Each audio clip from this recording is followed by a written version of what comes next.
दोस्तों, max commerce में आपका स्वागत है। तो आज हम शुरू करते हैं chapter 1 business trade and commerce business studies का। तो आज से हम लोग बिजनेस स्टडीज़ करेंगे और बिजनेस स्टडीज़ प्योरली थियोरेटिकल है भाई। ये बात ध्यान से सुन लो, इसको मतलब समझो और अपनी लैंग्वेज में लिखने की कोशिश करो। बस इसमें बिजनेस स्टडीज़ की टर्म्स यूज़ करना। तो यार, जैसे कि तुम लोग जानते हो, जैसे कि मैथमेटिक्स में हम लोग मैथ्स की लैंग्वेज थोड़ी बहुत यूज़ करते हैं, अकाउंट्स में हम लोग प्रॉफिट लॉस लॉस की स्टेटमेंट्स टाइप यूज़ करते हैं, वैसे ही बिजनेस स्टडीज़ में हमें थोड़ी वो टर्म्स लगा के बिजनेस स्टडीज़ टर्म्स जैसे कि एक्टिविटीज़ वगैरह वगैरह, इसमें अभी टर्म्स हैं बहुत सारी, तो उनको लगा के हमें अपने आंसर फॉर्म करने हैं, तभी हमारे आंसर राइट माने जाएंगे। तो हम शुरू करते हैं बिजनेस स्टडीज़ का chapter number 1 business trade and commerce. तो इसमें हमें बिजनेस ट्रेड और कॉमर्स के बारे में पढ़ने को मिलेगा। तो अब सबसे पहले स्टार्ट करते हैं ह्यूमन एक्टिविटीज़। ये हम लोग स्क्रैच से स्टार्ट करते हैं। तो अब ह्यूमन एक्टिविटीज़ यार क्या होती है? ह्यूमन एक्टिविटीज़ वो एक्टिविटीज़ होती हैं जो कि ह्यूमन परफॉर्म करता है अपनी वांट्स को पूरा करने के लिए। जैसे कि कोई आदमी अपने काम पे जाता है, या मतलब हर आदमी जाता है, कोई ऑफिस जा रहा है काम पे, तो वो क्यों जा रहा है? अपनी वांट्स को पूरा करने के लिए। वहाँ से उसको पैसे आएंगे और उससे अपनी वांट्स पूरी करेगा। तो वहीं पे यार आगे जो ये हमारी ह्यूमन वांट एक्टिविटीज़ होती हैं, वो दो पार्ट में डिस्क्राइब होती हैं। एक होती है इकोनॉमिक एक्टिविटीज़ और एक होती है नॉन इकोनॉमिक। तो उसको तो यार तुमने बहुत ही बार सुना होगा, इकोनॉमिक एक्टिविटीज़ को, जो कि प्रॉफिट अर्न करने के लिए होती है, और non economic activities mental satisfaction के लिए होती है। तो यार इसको थोड़ा ब्रीफ में ही कर लो, क्योंकि ये तुमने बहुत बार कर भी रखा होगा, इकोनॉमिक और नॉन इकोनॉमिक एक्टिविटीज़। और वहीं पे ही हमें जहाँ पे चैप्टर को थोड़ा सा इंट्रोडक्शन मिल गया, अब उससे थोड़ा आगे शुरू करते हैं। तो यार जो ये इकोनॉमिक एक्टिविटीज़ होती हैं, वो 3 पार्ट में डिवाइड होती है। फर्दर डिवीज़न होता है, पहले ह्यूमन एक्टिविटीज़ का इकोनॉमिक और नॉन इकोनॉमिक का, फिर इकोनॉमिक का होता है 3 पार्ट्स में। इसमें आपको बता देता हूँ 3 पार्ट्स कौन कौन से होते हैं हमारे पास। तो पहला तो यार इसमें बिजनेस होता है, दूसरा प्रोफेशन होता है, एंड थर्ड हमारा होता है इसमें एम्प्लॉयमेंट। तो इसको यार अब हम एक एक टॉपिक को खुदाई करेंगे, एक टॉपिक की, बिजनेस की, प्रोफेशन की, क्योंकि ये बहुत इंपॉर्टेंट है, आ जाता है पेपर में। तो सबसे पहले यार हम लोग बिजनेस को देखते हैं। तो यार ये जो बिजनेस है, इसका मतलब a state of being in busy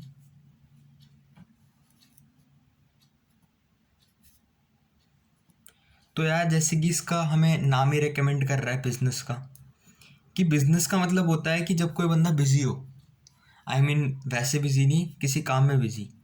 तो जब कोई आदमी किसी काम में बिजी होता है, उसको हम बिजनेस बोल देते हैं। अब हम इसकी प्रॉपर डेफिनेशन देखते हैं। तो बेसिकली क्या होता है, हमारा बिजनेस में हमारी वो इकोनॉमिक एक्टिविटी होती है जिसमें कि हम लोग या तो प्रोडक्शन करते हों, या परचेज करते हों, या सेल करते हों गुड्स और सर्विसेज का, और इसमें मेन ऑब्जेक्टिव हमारा मनी होता है। तो इसमें बेसिकली यार क्या होता है हमारे बिजनेस में या तो हम किसी सामान की प्रोडक्शन करते हैं, उसे बनाते हैं, या उससे खरीदते हैं, या उसे बेचते हैं। तो यही बिजनेस हो जाता है। तो बिजनेस में सबसे इंपॉर्टेंट चीज़ होती है कि बिजनेस में मनी प्रॉफिट मोटिव होता है। मतलब बिजनेस में हमेशा ही प्रॉफिट मोटिव होगा ही होगा। और इसमें हमारा ये इकोनॉमिक एक्टिविटी भी लिखना ज़रूरी है तुमको। तो अब हम प्रोफेशन की तरफ चलते हैं। तो यार यही इसकी कैरेक्टरिस्टिक्स हो गई कि business is a economic activity. मैं उसको ज़्यादा लंबा नहीं बनाना चाहूँगा। इन बिजनेस प्रोडक्शन और procurement of goods and services, ऐसे ऐसे करके तुम लोग लिख सकते हो, sales of goods and services, profit motive. तो यार ये कैरेक्टरिस्टिक्स भी बन जाती है बिजनेस की। अगर लिखने को आए तो तुम ये भी लिख सकते हो। तो फ्रेंड्स एक और बात डिस्कस करना चाहूँगा कि जो हमारा बिजनेस होता है उसमें एलिमेंट ऑफ रिस्क बहुत हाई होता है। हमें अगर हम कोई बिजनेस स्टार्ट करते हैं हमें पता नहीं होता कि वो चलेगा कि नहीं चलेगा, बट ये सबसे बड़ी चीज़ होती है कि एलिमेंट ऑफ रिस्क बहुत हाई होता है बिजनेस में। तो अब हम इसकी दूसरी चीज़ करेंगे जो कि था हमारे पास प्रोफेशन। तो अब हम प्रोफेशन करेंगे यार, प्रोफेशन स्टार्ट करते हैं।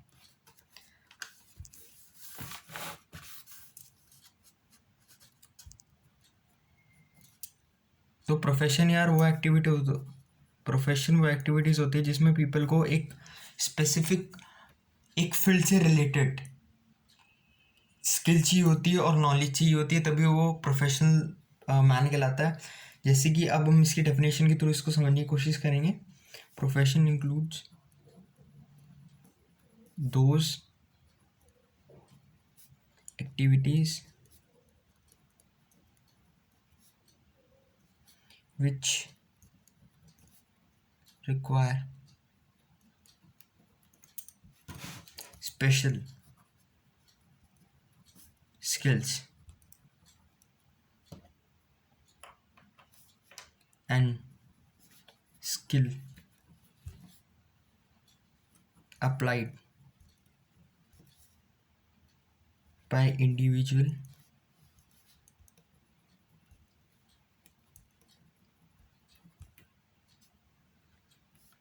in their occupation to earn fees।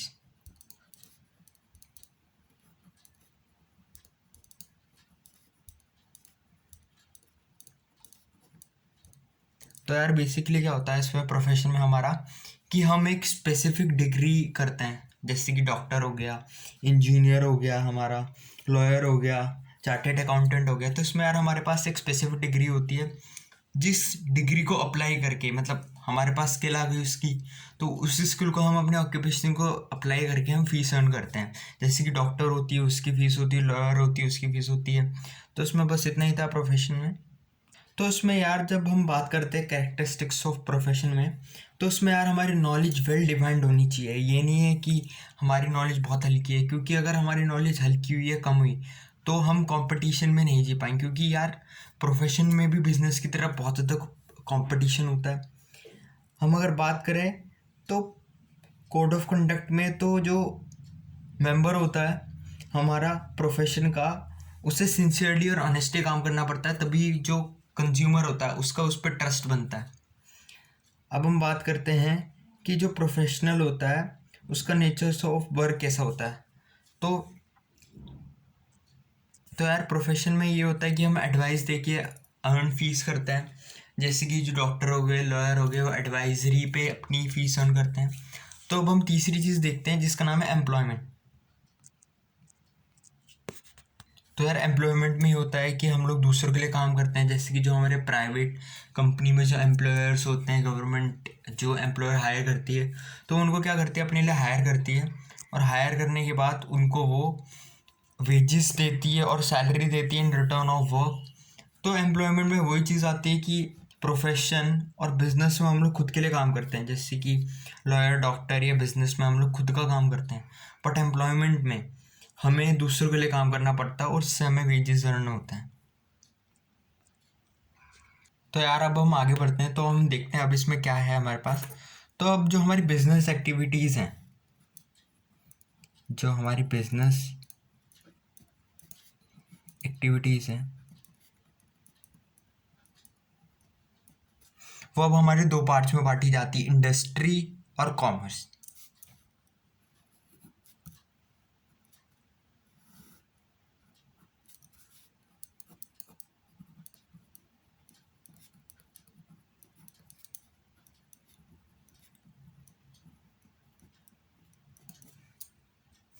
तो यार अब हम बिजनेस एक्टिविटीज़ में जो हमारी इंडस्ट्रीज़ और कॉमर्स है उसके बारे में देखते हैं। तो बाय डिफ़ॉल्ट हमारा ये कॉम्बिनेशन बैठता है कि जो हमारा बिजनेस एक्टिविटीज़ है वो दो चीज़ों से मिलके बनता है, एक तो इंडस्ट्री और एक कॉमर्स।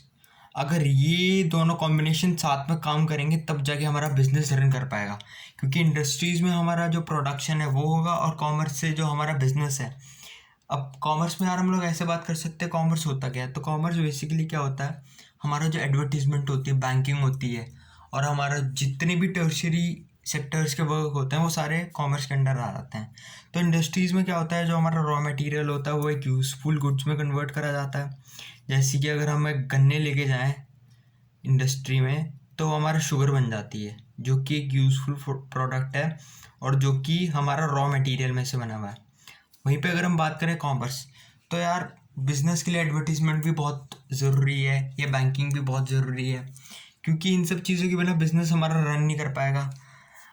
तो इसी के साथ जो होता है, हमारा जो active necessary for sale, transfer और exchange of good and services, जो एक्टिविटी ज़रूरी होती है सेल मतलब बिक्री के लिए, ट्रांसफ़र और exchange of good and services के लिए, उसको हम बेसिकली कॉमर्स का नाम दे देते हैं। तो अब हम इंडस्ट्रीज़ में और इसकी क्लासिफिकेशन देखते हैं क्या क्या है इसमें। तो यार अब हम टाइप्स ऑफ इंडस्ट्रीज़ में आ गए। तो यार जो ये टाइप्स ऑफ इंडस्ट्रीज़ होती हैं जिसमें प्राइमरी, सेकेंडरी, टर्शियरी इंडस्ट्रीज़ होती हैं, तो इसको तुम यार रिलेट कर सकते हो अपना जो हमारी एक्टिविटीज़ होती हैं, जैसे कि जो सेक्टर्स होता है हमारे इकोनॉमी में, प्राइमरी सेक्टर, सेकेंडरी सेक्टर और टर्शियरी सेक्टर, तुम इनको रिलेट कर सकते हो। तो अब अगर हम बात करें प्राइमरी इंडस्ट्रीज़ में, तो इसमें एक्सट्रैक्टिव हमारा डिवीज़न है और जेनेटिक इंडस्ट्री। अब बात करें प्राइमरी की, तो यार प्राइमरी इंडस्ट्रीज़ वो होती हैं जिसमें कि जो हमारा मटेरियल होता है वो रॉ मटेरियल फॉर्म से कन्वर्ट होता है। तो इसमें यार हमारा प्राइमरी में क्या होता है, एक्सट्रैक्शन और प्रोडक्शन होता है नेचुरल रिसोर्सेज में से गुड्स एंड सर्विसेज का। तो इसमें क्या होता है यार, हमारी दो सब डिविजन्स बांटी जाती हैं, दो कैटेगरीज, एक्सट्रैक्टिव और जेनेटिक। तो एक्सट्रैक्टिव तो इंडस्ट्री वो होती है जैसे कि जिसमें एक्सट्रैक्शन का काम हो, जैसे कि हम अपना जो माइन होता है, मतलब जो माइन में से मिनरल निकालते हैं, कोल डिग में से कोल निकालते हैं, तो माइन में से जैसे कि मिनरल एक्सट्रैक्ट करते हैं, तो वो सारी चीज़ें यार हमारी इसमें आ जाती हैं एक्सट्रैक्टिव में, जिसमें कि हम एक्सट्रैक्ट करते हैं किसी को चीज़ से मतलब। अब बात करें जेनेटिक, तो जेनेटिक सीधे सीधा एनिमल से रिलेट करता है, जैसे कि पोल्ट्री फार्मिंग या मिल्क, जो मिल्क बिजनेस या कुछ भी बोल सकते हो तुम इसे, जैसे कि rearing of cattle for milk, cattle breeding, fish hatchery. तो इन सब चीज़ों में यार जेनेटिक आती है। जेनेटिक सीधा सीधा एनिमल से रिलेट करता है। अब एनिमल में लिख सकते हो यार तुम क्या क्या हो सकता है, कैटल, फिश रेयरिंग एक्सेट्रा। तो इसमें यार ये सब चीज़ें आती हैं जेनेटिक में। अब इसको यार तुम एक कोड से याद कर सकते हो, जो कि ईजी से याद कर सकते हो। प्राइमरी भी ईजी है, तो एक्सट्रैक्टिव, जेनेटिक, ये तुम्हारे लिए कोड बन सकता है, इससे तुम याद रखने में आसानी हो जाएगी।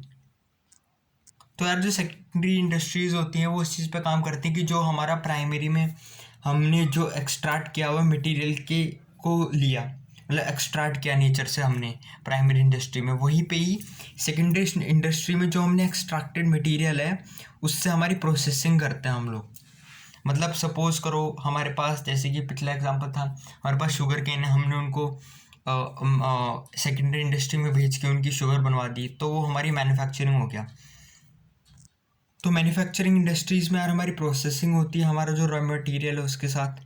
और वहीं कंस्ट्रक्शन में, जैसे कि हम लोग बात कर लेते हैं कंस्ट्रक्शन में, बिल्डिंग की कंस्ट्रक्शन हो गई, वो भी इसी में आ जाता है हमारा सेकेंडरी इंडस्ट्रीज़ में। तो अब यार हमारा जो मैन्युफैक्चर है वो कैटेगरीज में डिवाइड करा गया है, एनालिटिकल, सिंथेटिकल, प्रोसेसिंग और असेंबलिंग। तो यार सेकेंडरी इंडस्ट्री को तुम MC करके याद कर सकते हो। तो यार जैसे कि अब हमारी सबसे पहली पार्ट आती है एनालिटिकल। तो एनालिटिकल इंडस्ट्री में क्या होता है, जो हमारा एक रॉ मटेरियल होता है उससे हम बहुत सारी चीज़ें बनाने की कोशिश करते हैं, या हम उसे सेपरेट करते हैं डिफरेंट प्रोडक्ट्स में। तो जैसे कि हमारे पास क्रूड ऑयल होता है, हमारा जो हमारे पास क्रूड ऑयल होता है जो हम निकालते हैं, जो भी हम लोग सी के डेप्थ से निकालते हैं, तो उसके बहुत सारे प्रोडक्ट्स बन सकते हैं यार, जैसे कि पेट्रोलियम बन सकता है, केरोसिन बन सकता है, तो बहुत कुछ बन सकता है यार इस चीज़ से। तो इसमें यार एनालिटिकल हमारा जो मैन्युफैक्चरिंग है, इंडस्ट्री है, उसमें हमें खाली यही होता है कि जो हमारा बेसिक रॉ मटेरियल होता है उसको एनालाइज करा जाता है और उसको सेपरेट करा जाता है डिफरेंट फिनिश प्रोडक्ट में। जैसे कि आपको क्रूड ऑयल का एग्जांपल बताया कि क्रूड ऑयल को हम लोग बहुत सारी चीज़ों में कन्वर्ट कर सकते हैं, जैसे कि पेट्रोलियम, केरोसिन एक्सेट्रा। तो यार सिंथेटिकल इंडस्ट्रीज़ में क्या होता है, हम दो रॉ प्रोडक्ट्स को बना के एक नया प्रोडक्ट बना देते हैं।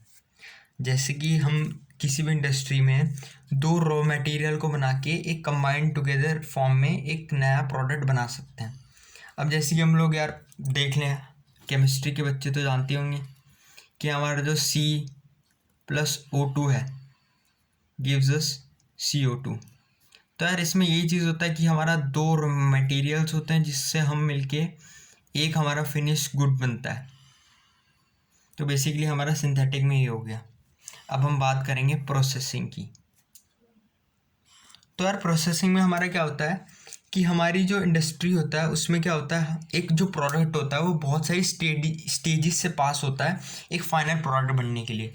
अब जैसे कि अगर हम बात करें, हम किसी प्रोडक्ट की बात करते हैं बेसिकली, तो जैसे कि अगर हम बात करें पेपर की बात, तो जैसे कि पेपर सबसे पहले जो हमारा उसका पेड़ में से उसको एक्सट्रैक्ट किया जाता है, फिर क्वालिटी बेसिस पे उसको स्टेजेस में डिवाइड किया जाता है, फिर उनको बनाया जाता है पेपर को। तो ऐसी बात नहीं है कि एक स्टेज में ही बन जाता है हमारा कोई भी प्रोडक्ट, उसको बहुत सारी स्टेजेस से पास आउट होना पड़ता है तब जाके वो हमारा फिनिश्ड गुड बनता है। तो इसमें बेसिकली हमारी प्रोसेसिंग होती है डिफरेंट स्टेजेस में, ताकि हमें फिनिश प्रोडक्ट मिल जाए।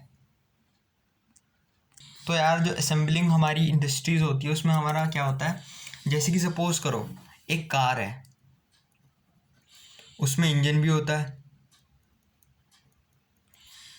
गियर शाफ्ट भी होता है, और उसमें बहुत सारी चीज़ें होती हैं। तो वो सारी यार एक इंडस्ट्री में बनती हैं और बाद में होके असेंबल होती हैं। अब जैसे कि अगर हम टीवी की बात करें, लैपटॉप्स की बात करें, इसमें मदरबोर्ड कहीं बनेगा, हमारा सीपीयू कहीं बनता है, फिर वो कंबाइन होते हैं, तो इसमें हमारा असेंबलिंग आ गया। असेंबलिंग का बेसिकली ये मतलब हो गया। अब तुम सेकेंडरी इंडस्ट्री में हमारा दो सब डिविजन्स होती हैं, manufacturing construction. Manufacturing secondary industries में मैन्युफैक्चरिंग कंस्ट्रक्शन, और मैन्युफैक्चरिंग में हम ऐसे याद कर सकते हैं ASPA। तो इसको यार ये तुम कोड से याद कर सकते हो, इसमें बहुत आसानी रह जाती है अगर हम कोई चीज़ कोड से याद करते हैं। तो अब अगर हम बात करें टर्शियरी इंडस्ट्रीज़ में, तो टर्शियरी इंडस्ट्रीज़ में यार ट्रांसपोर्ट होता है, बैंकिंग होता है, इंश्योरेंस होता है, एडवर्टीजमेंट होता है और वेयर हाउसिंग होती है। तो अगर मैं तुम्हें लेमैन लैंग्वेज में बताऊं तो हमारा जो टर्शियरी इंडस्ट्री होती है वो हमारी मुश्किलों को हटाने में काम होती है। अब भाई देखो, अगर हमें एक गुड को यहाँ से यहाँ लेके जाना है तो कैसा जाएगा, अगर ये दूर दूर लोकेशन पे है तो, और सामान बहुत ज़्यादा है, तो वो ट्रांसपोर्ट हेल्प करता है। ये हमारी प्रॉब्लम को सॉल्व, ये हिंड्रेंस को हम बोल सकते हैं, हिंड्रेंस को हमारी दूर करने के लिए होता है। बैंकिंग होता है, पैसे को कैसे मैनेज करेगा एक बिजनेस, ये एक इंडस्ट्री, तो वो हमारा बैंकिंग का काम होता है। इंश्योरेंस हमारी जो सेफ्टी होती है उसको के लिए। एडवर्टीजमेंट, अगर एडवर्टीजमेंट नहीं होगा तो यार हमारा जो प्रोडक्ट है वो उसको उसका कंज्यूमर के बारे में कैसे पता लगेगा। और वेयर हाउसिंग, जो हम प्रोडक्ट प्रोड्यूस करते हैं वो एक सेफ जगह चाहिए उनको रखने के लिए, नहीं तो वो बेकार हो जाएंगे। तो यार इसमें बस यार टर्शियरी सेक्टर में तो इतना ही कर सकते हो। और इसमें इस चैप्टर में बस मतलब ये बात है कि 40% चैप्टर यहीं पे ख़त्म हो जाता है। अब बात करेंगे हम अगली क्लास में कॉमर्स की। तो यार इसी के साथ ही वीडियो को ख़त्म करते हैं। तो ओके फ्रेंड्स, बाय।